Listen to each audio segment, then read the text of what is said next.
প্রিয় অষ্টম শ্রেণীর শিক্ষার্থীরা, আমরা আজকে তোমাদের অনুশীলনী ৭ অর্থাৎ সেট অধ্যায়ের ষষ্ঠ পাঠের ক্লাসটা করছি। আগের পাঠগুলো যারা দেখোনি, আমরা ভিডিও নিচে ডেসক্রিপশন বক্সে প্লেলিস্টে লিঙ্কগুলো দিয়ে দেবো, সেখান থেকে তোমরা দেখে নেবে। আজকে আমরা প্রথমে ২১ নম্বর যে অঙ্কটা ছিল এটা সলভ করছি। তো অঙ্কটা এখানে ছিল যে পি এবং কিউ যথাক্রমে 21 অর্থাৎ ২১ এবং ৩৫-এর সকল গুণনীয়কের সেট হলে পি ইউনিয়ন কিউ নির্ণয় করো। তো এখানে আসলে সংখ্যার গুণনীয়ক বের করাটা শিখতে হবে। এটা আসলে খুবই জরুরি, যেমন মিডিল টার্মের উৎপাদকে বিশ্লেষণের ক্ষেত্রে প্রয়োজন হয়। তো আমরা যদি ২১-এর গুণনীয়ক বের করি, আসলে যার গুণনীয়ক বের করতে হয় ১ গুণন সেই সংখ্যাটা আগে লিখতে হয়। অনেকে যেমন চিন্তা করে করে বের করে যে ২১-কে কি কি দিয়ে ভাগ যায়। এটা আসলে বড় বড় সংখ্যার ক্ষেত্রে বেশ প্রবলেম হয়ে দাঁড়ায়, ছোট সংখ্যার ক্ষেত্রে বের করা যায়। তো এই কারণে আসলে প্রসেসটা জানতে হয়। তো এখানে আমরা যদি কোনো জোড় সংখ্যা পাই তাহলে আমরা ২ দিয়ে ভাগ দেব, আর ২ দিয়ে ভাগ না গেলেই আমরা ৩, ৫ এগুলো দিয়ে ভাববো। তো আস্তে আস্তে ছোট সংখ্যা থেকে উঠতে হয়। যেমন একে ৭ দিয়েও ভাগ যায়, কিন্তু আমরা আগে ৩ দিয়ে দেব। তো ৩ দিয়ে ভাগ করলে যেমন ৭ বার যায়, সেই ভাগফলটা আমরা এর নিচে লিখবো। আর যে সংখ্যাটা দিয়ে আমরা ভাগ দিলাম সেই সংখ্যাটা দিয়ে অপর পাশে গুণ করে তার নিচে গুণফলটা লিখবো। অর্থাৎ আমরা যেহেতু ৩ দিয়ে ভাগ দিয়েছিলাম, তাহলে একে আমরা ৩ দিয়ে গুণ করবো, ৩ অক্ষে ৩। ইভেন এই যে দুটো করে গুণনীয়ক আসবে, প্রতিটা ক্ষেত্রেই এই গুণফলটা এই সংখ্যাটাই আসতে হবে, তাহলে বুঝতে হবে যে ঠিক আছে। তো ২১-এর কিন্তু আর গুণনীয়ক নেই। যখনই এখানে মৌলিক সংখ্যা এসে যায় তখন আর কোনো গুণনীয়ক বের হওয়ার সুযোগ থাকে না। এবার আমরা ৩৫-এর গুণনীয়কগুলো যদি বের করি, ১ গুণন ৩৫। নেক্সট আমরা হচ্ছে একে ৩ দিয়ে যেহেতু যায় না, আমরা ৫ দিয়ে দেব। তো ৫ দিয়ে ভাগ করলে ৭ বার যায়, আর একে ৫ দিয়ে গুণ করলে ৫ অক্ষে ৫। এখানেও আর কোনো গুণনীয়ক বের হবে না। হ্যাঁ, সেক্ষেত্রে এখানে বলে দেওয়া ছিল যে পি এর গুণনীয়কগুলোর সেট হচ্ছে ২১। তাহলে আমরা এখানে সরাসরি লিখবো যে অতএব পি সমান সমান ২১-এর যে গুণনীয়কগুলো রয়েছে এগুলো আমরা ছোট থেকে বড় কমা দিয়ে লিখবো। 1, 3, 7 আর একটা হলো 21। তো এটা আমাদের পি সেটটা গঠিত হয়ে গেল। নেক্সট কিউটাকে বলা হয়েছিল ৩৫-এর সকল গুণনীয়কগুলোর সেট। তো অতএব দিয়ে আমরা কিউ সমান সমান, এটাও আমরা ছোট থেকে বড় যদি নিয়ে নেই তাহলে 1, তারপরে 5, তারপরে 7, তারপরে আসবে 35। তো এই দুটা সেট গঠিত হয়ে গেল। এরপরে এই দুটা সংযোগ সেট চাওয়া হয়েছে, অর্থাৎ পি ইউনিয়ন কিউ। হ্যাঁ, এটা লিখেই আমরা এখন মানগুলো বসিয়ে দেব। পি সেটের মান হচ্ছে 1, 3, 7 আর একটা হলো 21। হ্যাঁ, নেক্সট মাঝখানে ইউনিয়ন রেখে এখানে আমরা কিউ সেটের মানটা যদি বসাই তাহলে 1, 5, 7 আর একটা হচ্ছে 35। তো এটা তোমরা জানো যে এটা সংযোগ সেট বলা হয় বাংলায়। এই দুইটা সেট থেকে এর উপাদানগুলো নিয়ে একটা সেট গঠন করা। সেক্ষেত্রে আমরা হচ্ছে ছোট থেকে বড় লিখবো, প্লাস একই উপাদান থাকলে সেটা আমরা রিপিট করব না। তো এখানে দুইটা ওয়ানের মধ্যে একটা নিতে হবে। তো একের পরে ছোট হিসেবে আসছে, বড় হিসেবে আসছে ৩, তাহলে ১, ৩। তারপরে দেখো ৭-এর আগে এই যে ৫ আসবে, ওই সেটে থাকলেও সেটা আগে নিয়ে নেব। 1, 3, ৫, তারপরে ৭ দুটোর মধ্যে একটা নিতে হবে, 7, তারপরে ২১, তারপরে 35। তো সিম্পলি এটাই হচ্ছে আমাদের ২১ নম্বর যে অঙ্কটা ছিল সেটার অ্যান্সার। খুবই সোজা বিষয়, আসলে গুণনীয়ক দুটো আসলে বের করে ফেললেই তারপরে এটা যেমন ইন্টারসেকশনও চাইতে পারে, যেটা সেট সেট বলা হয় বাংলায়। সেক্ষেত্রে দুই সেটের মধ্যে কমন যে উপাদানগুলো রয়েছে সেগুলো নিয়ে করতে হয়। তাহলে 1, 3, 5, 7, 21, 35 এটাই হচ্ছে আমাদের অ্যান্সার। তো এরপর আমরা ২২ নম্বর অঙ্কটায় চলে আসছি। তো এটা খুবই একটা ইম্পর্টেন্ট অঙ্ক, এবং এটা নবম দশম শ্রেণীতেও কিন্তু এই অঙ্কটাই রয়েছে। তো এটা যেটা বলা হয়েছে যে কোন ছাত্রাবাসের 65% ছাত্র মাছ পছন্দ করে, 55% হচ্ছে মাংস পছন্দ করে, আর 40% ছাত্র দুটোই পছন্দ করে। তো ক নম্বরে চাওয়া হয়েছে সংক্ষিপ্ত বিবরণ সহ উপরের তথ্যগুলো ভেন চিত্রে প্রকাশ করো। তো ভেন চিত্র একটা বিষয়, যেটা এখানে একটা দেখো ২৩ নম্বর অঙ্কে আছে যে পুরো সার্বিক সেটটা, টোটাল বিষয়টা একটা আয়তের মধ্যে উপস্থাপন করা হয়, আর তার যে উপসেট গুলো রয়েছে এগুলো বৃত্ত দিয়ে উপস্থাপন করা হয়, এটাকেই বলা হয় ভেন চিত্র। তো আমরা অঙ্কটার যখন আমরা ঢুকবো তখন ডিটেলস দেখাবো। তো এই ভেন চিত্র আঁকতে গেলে প্রথমেই আমাদের হচ্ছে স্কেল দিয়ে জাস্ট একটা আয়ত আঁকতে হবে। আমরা ২২-এর ক নাম্বারটায় ঢুকছি। তো ভেন চিত্র মানেই টোটাল বিষয়টা একটা আয়তের মধ্যে থাকবে। তো আমরা বড় করে একটা আয়ত নেব আগে। আয়ত মানে হচ্ছে বিপরীত বাহুগুলো সমান এবং সমান্তরাল হবে। তো এটা মোটামুটি আনুমানিক এইভাবে আমরা নিলাম। তো এটা অ্যাকুরেট করতে চাইলে আমরা এই মাপটা নিয়ে নিই, এটা কত সেন্টিমিটার ছিল সেইভাবে আমরা বিপরীত বাহুটা নেব। 3.2 সো এটা আমরা 3.2 নিয়ে এটা খাড়া করে দিতে হবে। আয়তের বাহুগুলো হচ্ছে যে খাড়া খাড়া থাকে যেহেতু কোণগুলো সমকোণ হয়। আর এই বাহুটা আমরা যোগ করে দেব। আর ভিতরে আমরা যে দুটো বৃত্ত দেব, হ্যাঁ, একটা বৃত্ত এখানে আমাদের লিখে দিতে হয় ইউ, এটা হলো টোটাল সার্বিক সেট। হ্যাঁ, আর মাছ পছন্দ করে এটা একটা বৃত্ত আঁকবো, আর একটা হচ্ছে মাংস পছন্দ করে, তার মধ্যে দেখো মাছটা একটু বড় 65 আর এটা 55, তো এই বৃত্তটা একটু হলেও বড় দেওয়া উচিত। তো এই বৃত্তগুলো তোমরা হচ্ছে যে কম্পাস দিয়ে এঁকে নিলেই সুবিধা হবে, এটা আর হাতে না আঁকাই ভালো। তো এইখানে যে কোনো মাপের ব্যাসার্ধ নিয়ে যেন এই আয়তের বাইরে চলে না যায় সেটা দেখতে হবে। আর একটু ছোট করে নিই, জাস্ট আমরা একটা বৃত্ত এঁকে দেবো এখানে।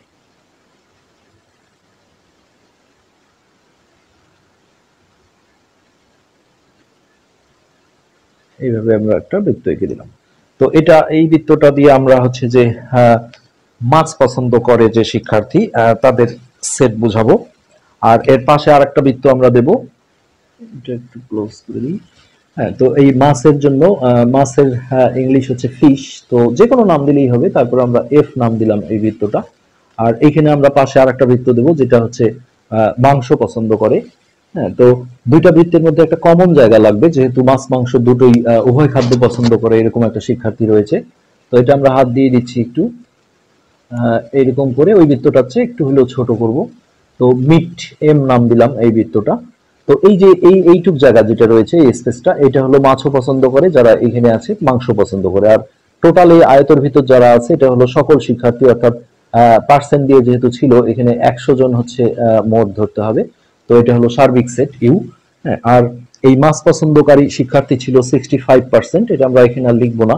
আর মাংস পছন্দ করে হলো 55%। তো এই বিষয়টা এখন দেখো এখানে আমরা কিছু কথা লিখতে হবে যে আহ, ভেন চিত্রে, ভেন চিত্রে এটা পুরোটাই হলো ভেন চিত্র বলা হয়। হ্যাঁ, আয়তাকার, আয়তাকার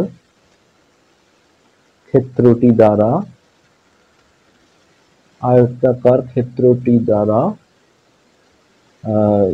হচ্ছে যে সকল শিক্ষার্থীর, সকল শিক্ষার্থীর সেট, হ্যাঁ, তারপরে এখানে একটা কমা দিই আমরা, এফ বৃত্ত দ্বারা, এফ বৃত্ত দ্বারা হচ্ছে যে মাস, কমা এম, এটা হলো আমাদের এম বৃত্ত। হ্যাঁ, এম বৃত্ত দ্বারা মাংস পছন্দকারী, মাংস পছন্দকারী শিক্ষার্থীর, এই বর্ণনাগুলোই কিন্তু চাওয়া হয়েছিল ক নম্বরে। হ্যাঁ, শিক্ষার্থীর সেট বোঝানো, বোঝানো হলো। তো এখানে একটা জরুরি বিষয় আছে যেটা খ নম্বরে গিয়ে আসলে প্রয়োজন হবে, এই বর্ণনাটা কতেই দিয়ে দিতে হয়। যে এখানে যে বলা হয়েছিল যে উভয় খাদ্য পছন্দ করে না তাদের সংখ্যা নির্ণয় করো, অর্থাৎ যারা মাছও পছন্দ করে না মাংস পছন্দ করে না তারা কিন্তু এই সাদা জায়গাটার মধ্যে রয়েছে। এই বৃত্তের বাইরে, এই আয়তের ভিতরে কিন্তু এই বৃত্তগুলোর বাইরে এই অবস্থানে রয়েছে। তো সেটা বের করতে গেলে দেখো অনেকে ভাবতে পারে যে মাছ দেওয়া আছে 65%, মাংস দেওয়া আছে 55%, এই দুটো যোগ করে 100 থেকে বিয়োগ দিলেই তো হয়। কিন্তু এই অঙ্কটায় যেটা সমস্যা হয় সেটা হলো তাহলে এইটুক জায়গা দুইবার কাউন্ট হয়ে যাবে, কেননা মাছের যে 65% ছিল তার মধ্যে ওই জায়গাটা পড়ে যায়, আর মাংসের 55%-এর মধ্যে এই জায়গাটা পড়ে যায়। এই জন্য এই জায়গাটা ডিটাচ করে নিতে হয়, আলাদা করে নিতে হয়। সেই আলাদা করার সিস্টেম যেটা সেটা হচ্ছে যে এইখানে আমরা এখন লিখবো ফলে, ফলে ভেন চিত্রটি, ভেন চিত্রটি দেখো এখানে চারটা নিঃছেদ সেটে বিভক্ত হলো।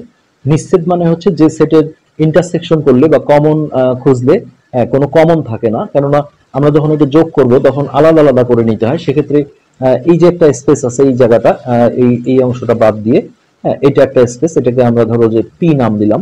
তারপরে এই কমন জায়গাটাকে আমরা কিউ নামকরণ করলাম। হ্যাঁ, আর এই এই পাশে যে এইটুক জায়গা রয়েছে এটাকে আমরা আর দিলাম, আর এই সাদা অংশটাকে আমরা এস দিলাম। এই এস এর মানটাই কিন্তু চাওয়া হয়েছে।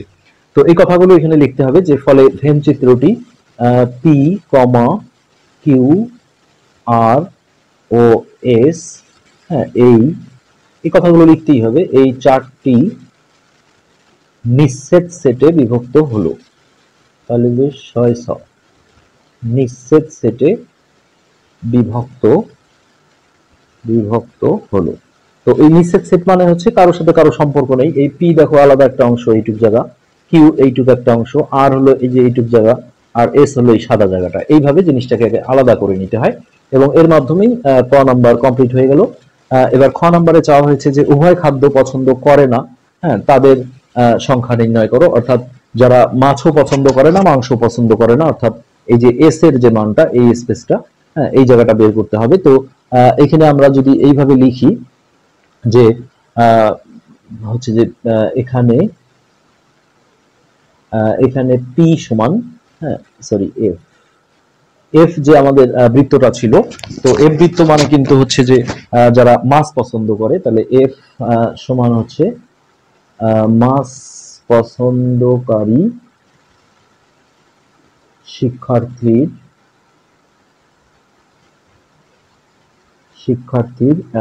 সেট, যেটার মান দেয়া ছিল হচ্ছে 65%। তো এইখান থেকে এখন দেখো আমরা এই যে পি এর মানটা বের করে নেব, অর্থাৎ পি মানে হচ্ছে এইটুক জায়গা, হ্যাঁ। তো এটাকে বলা হবে যে শুধু মাছ পছন্দ করে। তো এখানে অনেকে আসলে একটু সমস্যা থাকে যে শুধু মাছটা আবার কি। তো শুধু মাছটা হলো যে টোটাল যে মাছ ছিল সেইখান থেকে আমরা যে মাছ মাংস দুটোই পছন্দ করে যে অংশটা ছিল, অর্থাৎ কিউ, হ্যাঁ, সেটা যদি আমরা বিয়োগ দিই, যেমন টোটাল মাছ ছিল আমাদের 65, অর্থাৎ এই স্পেসটা, এখান থেকে এই যে এই অংশটা যে আছে, যেটা মাছ মাংস দুটোই পছন্দ করে, আহ, এইখানে আমরা তোমাদের দেখাই, এই যে একটা অংশ দেওয়া আছে দেখো, 40% ছাত্র উভয় খাদ্যই পছন্দ করে। তো এই 40% হচ্ছে আমাদের এই যে কিউ এর মানটা, যেটা মাছও পছন্দ করে মাংস পছন্দ করে। তো এটা আমরা টোটাল মাছ যেটা 65% ছিল, এখান থেকে এটা যদি মাইনাস করি, তাহলে কিন্তু এই যে পি, এই স্পেসটা আমরা পাবো। হ্যাঁ, এটাকে বলা হয় হচ্ছে শুধু মাছ পছন্দ করে। তো এইখানে আমরা লিখবো শুধু মাছ পছন্দকারী শিক্ষার্থীর শিক্ষার্থীর সেট। তো এটা হচ্ছে আমাদের টোটাল যে মার্ক ছিল 65, এটা থেকে আমাদের উভয় যেটা ছিল কিউ এর মানটা 40, এটা আমরা বিয়োগ দিয়ে এখানে পার্সেন্ট চিহ্নটা দিয়ে দেব। নেক্সট এটা বিয়োগ করে আমরা পাবো হচ্ছে 5, আর 4 আছে 6 হবে 2, অর্থাৎ 25%। ঠিক একইভাবে এখান থেকে আমরা আর এর মানটা বের করব। আর এর জায়গাটা হলো এইটা, এটাকে আমরা বলবো শুধু মাংস পছন্দকারী শিক্ষার্থী। তো সেক্ষেত্রে আমরা আগে হচ্ছে যে এম সমান কি সেটা লিখবো। এম হচ্ছে আমাদের মাংস পছন্দকারী শিক্ষার্থীর, এটা দেয়া ছিল, শিক্ষার্থীর সেট সমান হচ্ছে 55%, অর্থাৎ 55%। আর এখান থেকে আমরা এখন শুধু মাংস বের করব। শুধু মাংস পছন্দকারী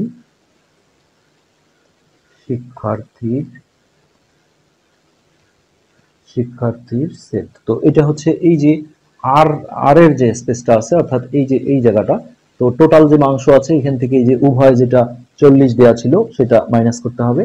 তো টোটাল মাংস ছিল আমাদের 55, এখান থেকে আমরা 40 মাইনাস করে দিলাম, দিয়ে এখানে পার্সেন্টটা দিয়ে দিলাম। তো এটা বিয়োগ করলে হবে 5, 4 আছে 5 হবে 1, অর্থাৎ 15%। তো এইখানে এইটা আমাদের হলো যে আমরা এই যে পি এর এই মানটা পেলাম, যেটা শুধু মাছ পছন্দ করে, আর এর এই মানটা পেলাম, যেটা এই স্পেসটা, যেটা শুধু মাংস পছন্দ করে, আর এই জায়গাটা তো দেওয়াই ছিল 40%। এখন আমরা এই তিনটা যোগ করব, তাহলে কিন্তু একটা জায়গা দুইবার যোগ হলো না, এই একটা জিনিস। তো এই যোগ করার সময় এই জায়গাটায় যেটা লিখতে হয় সেটা হচ্ছে যে যে কোনো একটি খাবার, যে কোনো, মানে সেটা হয় মাছ নাহলে মাংস, যে কোনো একটি খাদ্য বা উভয়টাও যেহেতু যোগ করতে হবে, উভয় খাদ্য পছন্দকারী পছন্দকারী শিক্ষার্থীর সেট। তো এইখানে আমরা তিনটা জিনিস যোগ করব। একটা হচ্ছে শুধু মাছ, যেটা 25 ছিল, তারপরে শুধু মাংস, যেটা আমরা 15 বের করলাম, আর যেটা উভয় ছিল অর্থাৎ 40% যেটা দেওয়া ছিল, এই তিনটা যোগ করে এখানে আমরা পার্সেন্ট চিহ্নটা দিয়ে দেবো। নেক্সট এটা যদি আমরা যোগ করি তাহলে 5 5 10 এর 0 হাতে 1 4 5 6 7 8 80% আসলো। হ্যাঁ, এই 80% হলো আমাদের এই যে দুটা বৃত্ত মিলে এই জায়গাটায় যেটা রয়েছে এটা। তো এখন যদি আমরা 100 থেকে 80 বিয়োগ দিই তাহলে এই সাদা জায়গাটা বের হবে এস, যেটা দুটা কোনো খাদ্যই আসলে পছন্দ করে না। তো আমরা এখন সেটাই লিখবো যে উভয় খাদ্য পছন্দ করে না। উভয় খাদ্য পছন্দ, একদম অবিকল এই অঙ্কটাই নবম দশম শ্রেণীতেও রয়েছে, করে না। এটা টোটাল ছিল 100, এইখান থেকে এই যে যেটা আমরা বের করলাম যে যে কোনো একটা খাদ্য বা দুইটাই পছন্দ করে, এটা যদি মাইনাস করে দিই, হ্যাঁ, তাহলে 20% যেটা আসছে, এটাই হলো আমাদের খ নাম্বার যে কোশ্চেনটা ছিল সেটার অ্যান্সার। এইভাবে এই অঙ্কটা সলভ করতে হয়। এরপরে গ নাম্বারে যেটা রয়েছে সেটা খুবই ইজি, গ এর কোনো সমস্যা নেই। আমরা একটু উত্তরমালাটাও চেক করে নিচ্ছি।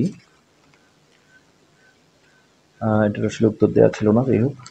তো গ নম্বরে যেটা চাওয়া হয়েছে আমরা সেটা একটু দেখাই যে যারা শুধু একটি খাদ্য পছন্দ করে তাদের সংখ্যার গুণনীয়ক সেটের সেট নির্ণয় করো, যেটা ইন্টারসেকশন বলা হয়, উল্টা ইউ, কমন গুলো নিতে হয়। তা সেক্ষেত্রে যারা শুধু একটি খাদ্য পছন্দ করে তার মানে হচ্ছে এই যে শুধু মাছ যেটা আমরা বের করেছি 25 আর শুধু মাংস 15, এই সংখ্যা দুটার গুণনীয়ক গুলোর যে সেট আছে তাদের সেট বা ইন্টারসেকশনটা বের করতে হবে।